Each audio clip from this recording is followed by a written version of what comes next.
bien, queridos amigos, seguimos con nuestro programa Al Encuentro con Jesús. Y esta noche tenemos la grata visita de Eliana. Ella es una educadora y viene para enriquecernos con un tema muy interesante. Y el tema es educación en valores. Por eso vamos a pedirle a Eliana que nos haga una breve presentación. Buenas noches, padre. Buenas. Ante todo, muchas gracias al canal por haber tenido a bien invitarme el día de hoy y en realidad, sobre todo, interesarse por un tema tan latente en nuestro medio, porque cuando hablamos de valores tenemos que preguntarnos cuál es la responsabilidad que está tomando la sociedad en torno a esto. Y me refiero principalmente al compromiso con nuestros niños y adolescentes. Y en realidad, ¿los valores pasaron de moda? ¿Qué ocurrió en el mundo de hoy? ¿Verdad? Sí. Y acá la familia va a cobrar un tema, una importancia esencial, realmente. Exacto. El Es tan ejemplo. importante y yo creo que una pregunta propiamente práctica sería, ¿qué son los valores? Yo creo que esta pregunta pues tú la tienes muy clara y quisiera que se lo digas a nuestros amigos los televidentes, ¿no? Pienso que los valores son aquel conjunto de lineamientos que nos hacen ser mejores seres humanos. Pienso que si la persona toma conciencia de ello, de cómo debemos actuar como seres espirituales, entonces resolvemos todo el caso. Llámese persona creyente o no creyente, porque los valores son universales, están insertos en todo ser humano. Entonces, por ejemplo, como padre de familia, el padre de familia es el primer educador del niño, porque si aseguramos un buen niño, una buena niñez, vamos también a dar por seguro que ese adolescente va a ser una persona bastante madura. Y eso es algo muy importante, ¿no? ¿Cuántas veces al día somos realmente padres educadores? ¿O cuántas veces delegamos esa función de educación a otros aparatos, la televisión, el internet, el celular? E incluso, ¿cuánto nos interesamos en aquellas cosas que mi hijo está metido? Como por ejemplo, tengo conocimiento del Facebook, tengo conocimiento de qué cosa es lo que mi hijo hace con el celular, qué programas en la televisión mira a mi hijo, lo acompaño. Entonces, no es cuestión de sancionar al niño, decirle, mira, no vas a ver esto porque eso no sirve y yo lo he decidido. No, al chico hay que enseñarle a pensar. ¿Y cómo le enseño a pensar si yo mismo no sé en qué está metido? Si creo que mi hijo está en su cuarto tranquilo, no me molesta, y mi hijo está en los videojuegos, está con programas que no son aptos para él, está chateando o metido en el Facebook, quizás hasta con desconocidos. Entonces, esa es una responsabilidad que tiene el padre de familia. Y el padre de familia, desde el momento que asume a un niño, pues se compromete. Y cuando uno se compromete, es algo por lo cual uno apuesta y tiene que darlo todo. Entonces, dentro de ese proceso de aprendizaje, uno tiene que interesarse en qué cosa es lo que está haciendo mi hijo. Muy bien. ¿Y por qué son importantes los valores? ¿Por qué esa importancia hoy día? Mire, a veces nos preguntamos, por ejemplo, ¿por qué se están dando, por ejemplo, tipos de asesinatos contra los progenitores? ¿Por qué la juventud de pronto adora a ídolos falsos y de pronto comete una serie de malos comportamientos sociales? Y ahí está. ¿Qué está pasando como sociedad? Con nosotros, con la generación nuestra, que somos de los adultos que estamos formando. ¿Qué estamos enseñando? No basta que yo dé teoría, uno enseña con el ejemplo. Yo no puedo pedir a mi hijo que respete a su mamá, por ejemplo, si yo voy a mirar en la televisión programas donde denigran a la mujer, donde la mujer es tomada como un objeto, entonces, ¿cómo puedo pedir a ese chico que respete a su hermana, que respete a su madre, que respete a su enamorada cuando es adolescente? Si como padre estoy fomentando que vean tipos de programas donde realmente se ve todo lo contrario. E incluso, por ejemplo, padre, yo diría ahorita, por ejemplo, lo que se utiliza, ¿no? La igualdad, la famosa igualdad entre hombre y mujer. ¿De qué igualdad estamos hablando? Cuando en esos programas que realmente supuestamente son liberales, estamos utilizando a la mujer como un objeto y la misma mujer se está prestando para ello.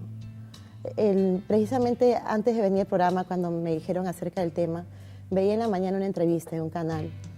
Hablaban de uno de las personas que trabaja en uno de estos programas como un personaje y la conductora, persona que yo no pensé que se iba a prestar para algo así porque la creía una persona mucho más, bueno, mucho más culta quizás o comprometida con la formación de los chicos, decía, este personaje nos ha dado la oportunidad de que entremos a su casa, un personaje tan importante como él, no, así nomás no da autorización para que entremos a su hogar. Y me ponía a pensar y decía, ¿personaje? Ese es el personaje que le venden a nuestros niños, ese es el personaje que le venden a nuestros adolescentes, un personaje que lucra de esta manera con su cuerpo, que sirve realmente de un antivalor, porque, o sea, ahí que vemos quizás la importancia del dinero, sin importar que la persona pueda venderse, como si dejara de ser un ser espiritual, como le digo, y el espíritu es independiente a cualquier creencia religiosa, porque simplemente como seres humanos tenemos esa esencia. Exacto, sí, sí. Y hay una pregunta que casi se la hacen todos. ¿Qué es educar en valores a nuestros hijos? Educar con el ejemplo. Exacto. Como padre, ¿cómo quiero que sea mi hijo? ¿Y cómo le estoy educando? El ejemplo tradicional, no me mientas, mentir es malo. Viene el cobrador, dile que no estoy. ¿Qué estoy enseñando? Beber bebidas alcohólicas es malo. Y envío a mi hijo menor de edad a que compre la cerveza en la tienda. Fumar es malo, pero en las reuniones fumo. Entonces, ¿cuál es el ejemplo que estoy dando? Precisamente en el libro yo toco un punto donde cuentan una faceta de Gandhi. Dice que una abuela lleva a su nieto, que consumía mucho azúcar, donde Gandhi, y le dice que por favor le quite pues esta manía de consumir tanta azúcar. Y Gandhi le dice que lo deje internado 5 días al niño. Y al 5.º día la abuela retorna y escucha que Gandhi le dice, te he dicho que de ahora en adelante no vuelvas a consumir azúcar. Entonces la abuela se queda sorprendida porque dice, ¿por qué Gandhi no se lo dijo esto el primer día y me hubiese ahorrado pues tenerlo que dejar 5, ¿no? Y le pregunta a Gandhi, ¿por qué hizo eso? Y él le contesta, es que cuando tú trajiste a tu nieto, yo consumía azúcar. Entonces en estos días tuve que dejar por completo de consumir azúcar para poder exigirle a él que lo haga. Y la enseñanza del ejemplo, ¿no? Muy bien. Y ciertamente se educa con el testimonio de vida, por supuesto, que es mucho más importante. Por eso, ¿por qué es importante educar en valores? ¿Por qué? Por la misma esencia que tenemos, porque queremos construir una sociedad mejor, porque los valores, sin importar la creencia que tengamos, si realmente se vuelve algo universal, va a asegurar una convivencia no solamente pacífica, sino una convivencia en armonía con el ser humano. Si, no solamente el respeto, si ser leal, si veo que mi padre quizás le ofrecen un contrato, pero donde tendría que poner en riesgo su honor y no lo toma, entonces ese chico aprende eso desde niño, ¿no? Ese es el ejemplo que tenemos, el compromiso de nuestros padres y mucho más aún si tenemos una creencia, una fe. Y veo que quizás uno como humano puede tener tentaciones, ¿no? Y decir, pronto necesito esta cantidad de dinero y lo tomo, no lo tomo, pero de pronto también pienso en que hay un ser que es mi padre y que me dice realmente cómo debo hacer las cosas, porque el que viene atrás va a seguir ello. Entonces este chico va a mirar eso en su padre y lo va a hacer. Lo va a hacer porque no podemos nosotros convertirnos en vigilantes de nuestros hijos las 24 horas. Ese chico cuando esté solo necesitará tomar decisiones y eso va de acuerdo al ejemplo que yo le he dado y a lo que le he enseñado. Exacto. Y una pregunta, ¿qué tan importante qué diferencia hay entre educar en valores desde una perspectiva pedagógica y una educación en valores desde una perspectiva familiar? Tendríamos que comenzar por definir qué es familia. En realidad, antiguamente nos enseñaban que familia eran las personas que estaban unidas por lazos biológicos.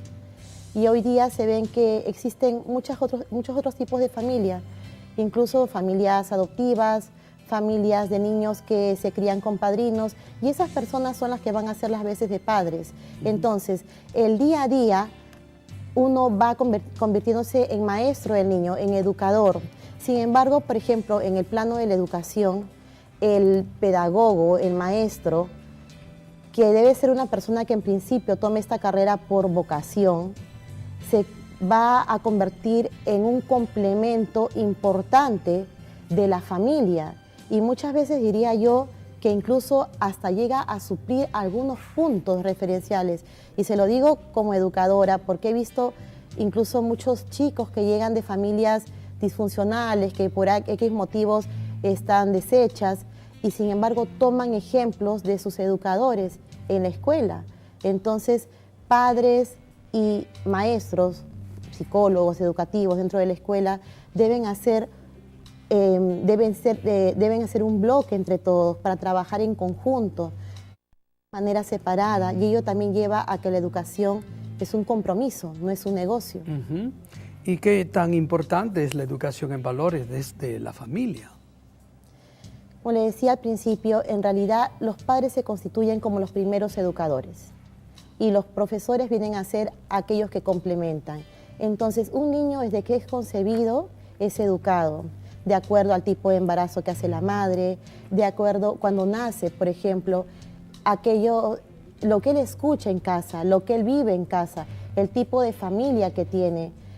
No hablemos, quizás una familia ideal es aquella constituida por un matrimonio donde todo está bastante maduro, pero aún en el caso que no lo hubiese, el asumir de manera madura que uno se ha convertido en madre, eso vale bastante y es el ejemplo que va a tener el niño con los seres inmediatos, llámese madre y también abuelos o tutores, ¿no?, que desempeñen ese rol. Y en este tiempo, en donde varios medios audiovisuales promueven programas sin valores, ¿cómo podemos hacer para que nuestros hijos no tomen estas como referentes de vida? Nuevamente caemos en el compromiso. Acompaño a mi hijo. Por ejemplo, si mi hijo quiere ver un programa de ellos, ¿qué hago? ¿Le apago el televisor o me siento con él y comienzo a ver de qué se trata? Y comenzamos a hacerles preguntas, ¿no? ¿Qué te parece? ¿Por qué lo ves? ¿Qué te llama la atención? Y comienzo a elaborar una conversación con mi hijo y comienzo a darme cuenta qué intereses tiene. Y de esa manera lo voy formando, ¿no? A veces uno como que frente sanciona, pero sanciona sin saber realmente qué es lo que está escondiéndose detrás. Ahora, cuando es niño, muchas veces qué tan responsables somos de que este chico haya pasado largas horas viendo ese programa. Alguna vez le ofrecí, vamos al parque, vamos a dar una vuelta, vamos a comprar un helado. ¿Cuánto los padres nos comprometemos, por ejemplo, a desarrollar deportes con nuestros hijos? O cuántas veces decimos, bueno, estoy cansado y que mi hijo mejor no me moleste y le pongo la televisión en el cuarto, por ejemplo. ¿No? Entonces, ¿realmente nos comprometemos o delegamos la función y luego nos arrepentimos? Porque vemos que de pronto el chico está comenzando con comportamientos, con conductas determinadas y comienza a irseme de las manos, ¿no? Sí, claro. Muy bien. Parece que ya tenemos el ganador con la respuesta A. Dios lucha, que se encuentra en Génesis capítulo 32, versículo 28. Y la ganadora es Isabel Salazar de la Perla Callao. Felicitaciones y te esperamos aquí en el canal JN 19 para entregarte con mucha alegría el premio que te mereces. Y muy bien, seguimos aquí con esta otra pregunta, tan interesante este tema. También están los medios digitales vía internet, ¿verdad? Por supuesto. ¿Cómo lidiar con las webs que dan más antivalores que valores? No solamente con lo que se refiere a computador y celular, sino nuevamente también caemos en la televisión. Mire, queremos darle comodidad a nuestros hijos y le ponemos en su habitación computadora, televisor y cerramos la puerta para que no nos interrumpan. Los chicos tienen que sentirse acompañados de sus padres. La computadora debe estar en un lugar visible, donde todos tengan paso. No debe estar escondida, igual que la televisión. Poner televisor y computadora en la habitación del niño es un error bastante grande, porque todavía ese chico está en formación. Entonces, a veces el padre dice, no, yo confío plenamente en mi hijo. ¿Qué tanto puedo confiar en un niño de 9 años? ¿Qué tanto puedo confiar en un adolescente? Cuando uno habla con ellos mismos, yo la vez pasada le preguntaba a un adolescente, ¿no?, de 14, le digo, ¿realmente te sientes que puedes confiar en ti en todo momento? Y él me decía, no, me dice, hay momentos en que necesito de mi padre, que necesito de una persona que me oriente. Y a veces cuando busco ese apoyo me dice, no, tú ya estás grande. Entonces, ¿qué estamos haciendo? ¿Realmente estamos confiando o nos queremos lavar las manos del compromiso? Esa la idea de, por ejemplo, los aparatos. La vez pasada, por ejemplo, también comentaban eso. El papá tiene que saber en qué consiste el Facebook, tiene que saber qué cosas hay en el celular, por ejemplo. Acompañar a su hijo en ese proceso, orientarlo, hablarle de las cosas que suceden, qué ocurre si acepta contactos desconocidos, por ejemplo. Esos son temas de conversación que los padres deben abordar. Entonces, a veces creen que comunicarse con su hijo es pasar un rato con ellos, pero no estamos tocando temas que realmente son del interés de ellos. Y estamos en el almuerzo y cada quien está con el celular. Y en realidad, en vez de una conversación, se convierte en una comunicación, pero con personas de fuera. Muy bien, Eliana, te agradecemos. Es muy valioso lo que dices, pero tenemos que cortar y volveremos enseguida.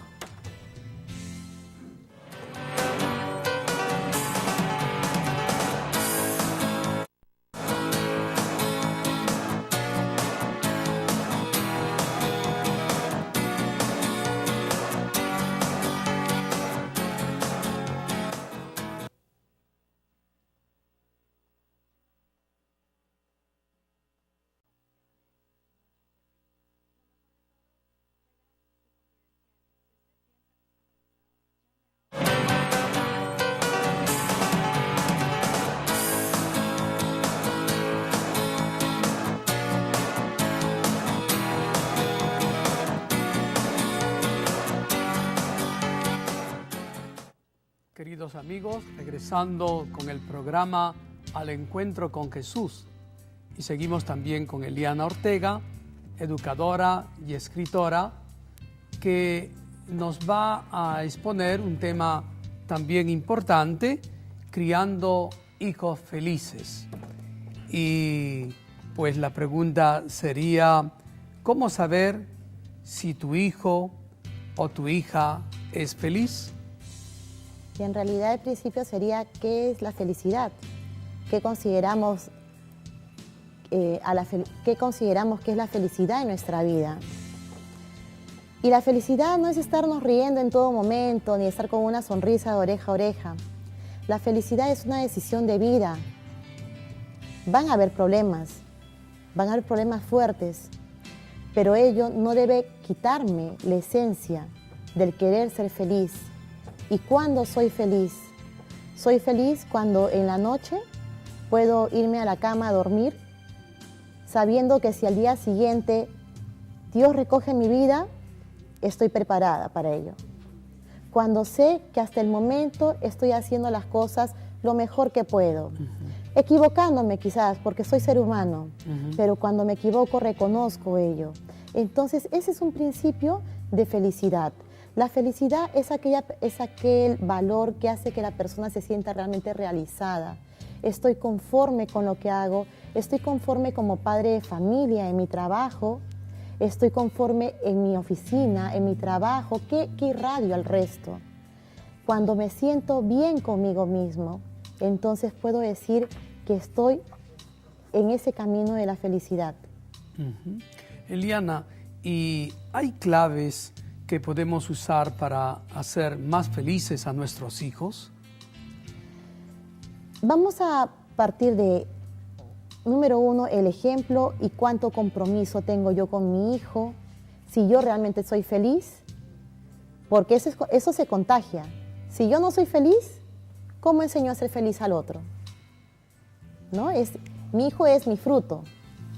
Y es mucho más sencillo que si aprende con ese ejemplo de vida, él va a continuar a los pasos.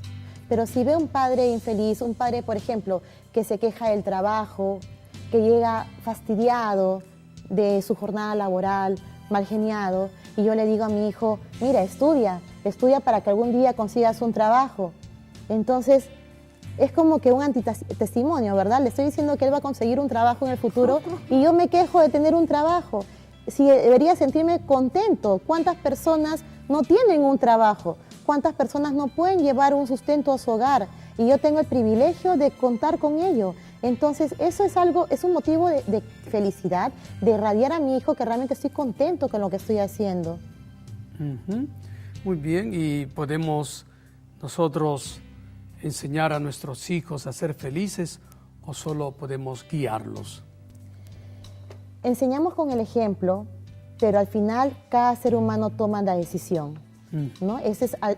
Por ejemplo, quizás hay alguna persona que me dice, pero ¿qué ocurre si mis padres no fueron felices, si constantemente viví conflictos en mi hogar? Entonces quiere decir que como no aprendí eso, estoy condenado a no ser feliz tampoco. No, hay un sentido en la persona que se llama la resiliencia. ¿La resiliencia qué significa? Cuando a mí me han podido enseñar ejemplos aparentemente negativos, pero como ser humano me doy cuenta que ello no debo imitar en la vida. Entonces, giro. Yo recibí esto, yo no lo voy a hacer porque a mí me afectó. Fui maltratado físicamente por mis padres. Yo no voy a maltratar a mis hijos porque yo quiero que ellos sean felices. Entonces, de esa manera, yo comienzo a cambiar el giro de mi vida. Y de esta forma, muchas personas que provienen de hogares con muchos problemas que se resolvieron, llegan a ser personas realmente realizadas en un matrimonio, dentro de una familia, porque aprendieron de lo negativo a convertirlo en un ejemplo positivo para su vida. ¿Y qué valores pueden realmente ayudar a nuestros hijos a ser felices? En realidad, todos los valores. Tener el cariño, tener el respeto, ser honesto con uno mismo, el aprender a ser tolerante con los demás, sin que la tolerancia se entienda como que soy un tonto, porque muchas veces gano más guardando silencio y luego actuando con una decisión madura que cuando de pronto me dicen algo y respondo sin pensar. Eso es transmitible a nuestros hijos, el enseñarles a ser tolerables, a madurar, a ser personas maduras que no actúan como cualquier animalito, que son responsables de lo que hacen.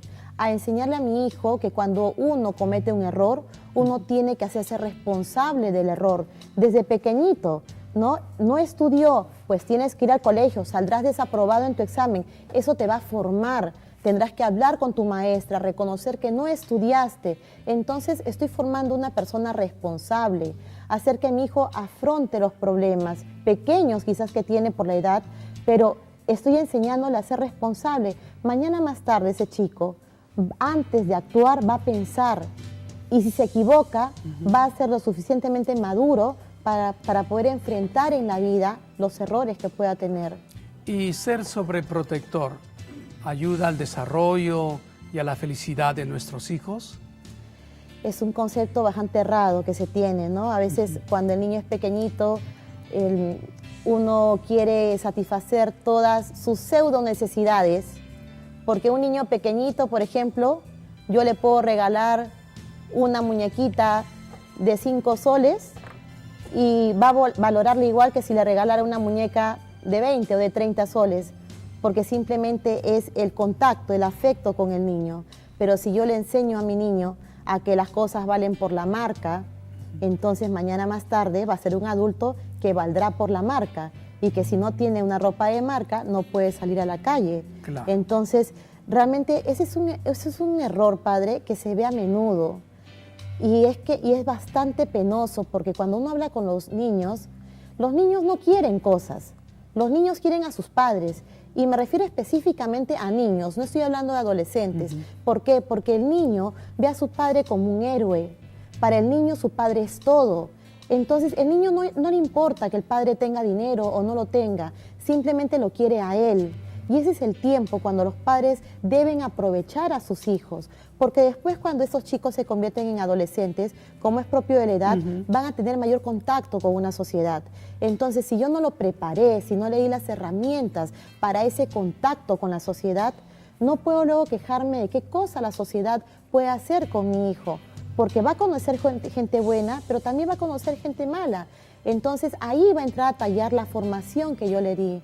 Pero si como padre me lavé las manos, lo tuve entretenido con otras cosas y yo estuve con mis amigos y no invertía ese tiempo en estar con mi hijo, mañana más tarde, cuando se convierte en adolescente, número 1, no va a querer estar conmigo. Y número 2, realmente valdrá por la marca, valdrá por sus amigos y con la última persona que va a querer estar va a ser conmigo, porque fue lo que yo hice cuando él era pequeño. Muchas veces nuestros hijos sucumben ante presiones sociales y hacen cosas que no quieren. ¿Cómo podemos evitar esta represión social, digamos así? ¿Cuánta confianza genero en mi hijo? ¿Cómo va la comunicación entre nosotros? Precisamente esas tertulias familiares, el conversar después de la comida, el sentarme a mi hijo a ver un programa de televisión, son momentos en los cuales mi hijo se siente libre de poder compartir conmigo. Los chicos tienen muchos temas y los padres debemos estar preparados para poder abordarlos con naturalidad, porque eso es lo que ellos requieren y de esta manera voy conociendo qué cosa tiene mi hijo en su interior. Entonces me permite formarlo. Sé de quién los rodea, por ejemplo, sé quiénes son sus amigos, permitir traer a tus amigos a la casa, reúnanse. Entonces se reúnen, pero yo sé con quién está interactuando mi hijo. Entonces comienzo a conversarle. Si bien el padre no es amigo solamente, sí va a tener una dosis de amistad con el hijo, esa confianza que se da. Entonces mi hijo se va a sentir libre de poderme preguntar de cualquier aspecto y que yo le voy a dar la respuesta de la manera más natural. Y si no sé decirle, mira hijo, no sé bien de este tema, pero déjame que yo averigüe y hacerlo de verdad y decirle, mira, tú me preguntaste esto, ¿verdad? Mira, esto es lo que he averiguado, ¿qué te parece a ti? Y conversarlo con él. No quiere decir que mi hijo va a hacer todo lo que yo le diga, pero definitivamente aquello que vea el esfuerzo de su padre, eso va a hacerle sentir a él un ser seguro, un ser que va a ir por el mundo sintiendo que tiene un respaldo y ese respaldo es su padre que está en casa, su familia que lo apoya. Y aunque cometiera un error, va a sentir ese soporte y muchas veces antes de cometer errores, pues va a consultar con su familia y nos va a permitir alertarlo de lo que puede ocurrir. Pero eso se desarrolla básicamente con la confianza. Y eso, padre, en este día realmente se ve de manera muy mínima. Los adolescentes, a pesar de que estamos supuestamente en una sociedad liberal, los temas tabúes siguen siendo los mismos de antaño. Y estos chicos no pueden tocar determinados temas con sus padres porque simplemente sus padres se llenan de miedo, no responden o delegan la función al colegio, ¿no? Y, por ejemplo, en lo que es adolescencia, el tema de sexualidad, por ejemplo, un tema tan delicado, es un tema que la mayoría de veces no abordan con sus padres y deberían ser los primeros en orientarlos. ¿Quiénes los orientan? Los orientan los amigos, los orientan las páginas de internet, los orientan los programas de televisión y todas son orientaciones negativas o la gran mayoría. Entonces, esa es la situación. Ciertamente. Y muchas veces los hijos sufren y no nos damos cuenta a veces. ¿Cómo podemos notar nosotros, educadores, todo esto? ¿Cómo podemos notar? Conozco a mi hijo. Yo tengo que conocer a mi hijo hasta por la manera de caminar, hasta por la manera de cómo me saluda. Yo me doy cuenta si tuvo un problema, si algo le está incomodando, y tengo que conocerlo. Pero ¿cómo lo conozco si no comparto momentos con él? Entonces es importante conocerlo.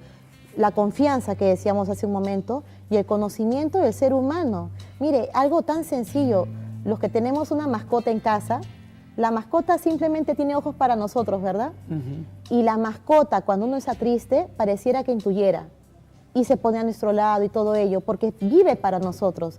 Como padres, tenemos que vivir para ellos, preocuparnos por quiénes son, qué piensa tu hijo, sabes con quién se junta él, sabes qué cosa le interesa, o simplemente a veces como padres trabajamos quizás todo el día y venimos y por un sentimiento de culpa lo lleno de objetos materiales y no le doy lo principal, que es mi compañía, mi atención y realmente mi dedicación a él. Muy bien, quisiera antes de preguntarte una última pregunta, si puedes dar tu teléfono, y sé que tienes ahí un libro. ¿Dónde Sí, podemos adquirir ese libro? El libro está a la venta en la librería Z Bookstore. ¿Sí? El teléfono al que pueden llamar es un RPC, me parece que es el 994-330-879, ¿verdad? Sí. O también pueden llamar al 452-7821, que es un fijo. De igual manera, en el Facebook me pueden ubicar como Eliana Ortega. Y pueden entrar también a algunas entrevistas en YouTube poniendo el nombre. Exacto. ¿En qué librería se puede adquirir este libro? Como le decía hace un momentito, en Z Bookstore, luego en las librerías de la Editorial San Marcos y en la librería Minerva. Muy bien, muy bien. Como última pregunta, me gustaría que nos digas alguna reflexión que tú nos quieras dar sobre el tema que nos has dado. La familia, hoy en día, no solamente está constituida por los lazos biológicos. La familia es algo mucho más fuerte. Familia son aquellas personas que viven en común. Aquella persona que forma a un menor se constituye en padre, sin ni siquiera tener que ser un ser biológico unido a él, sino aquella persona que se compromete, y el que compromete se apuesta por la persona, y el que apuesta lo da todo por él. Esa es la responsabilidad del padre de familia, del tutor, que no necesariamente es unido por lazos biológicos, y la familia que va mucho más allá, que va a dar el soporte emocional al ser humano, que va a garantizar un buen ser humano para la sociedad. No todo va a ser rosas, no todo va a ser alegría. También van a haber límites, van a haber normas. Tu hijo, cuando tú le colocas límites y normas, explicándole, mira, lamentablemente te equivocaste en esto, saliste desaprobado, ¿verdad? Tiene que haber un castigo porque tienes que ser responsable de lo que hiciste. Pero le estoy explicando por qué va a recibir una sanción. Y ese chico muchas veces es capaz de decir, sí, papá, ponme tal castigo. Es más, incluso él me puede proponer. ¿Pero por qué? Porque lo estoy haciendo reflexionar. Aprendamos a hacer reflexionar a nuestros hijos. Pienso que esa es una idea que va a garantizarnos un buen ser humano. El día que yo no esté y mi hijo deba tomar una decisión, va a reflexionar y va a reflexionar en torno a todo lo que yo le enseñé, con palabras y más aún con el ejemplo. Muy bien, queridos amigos, le agradecemos a Eliana por esta intervención tan valiosa. Y quisiera terminar con una pequeña oración. Gracias, Padre bueno y santo, por todas estas enseñanzas, porque tú quieres que seamos educadores de la fe, educadores buenos y que realmente lo lancemos para el bien de los demás. Por el mismo Jesucristo nuestro Señor. Amén. La bendición de Dios Todopoderoso, Padre, Hijo y Espíritu Santo, descienda sobre cada uno de ustedes. Amén.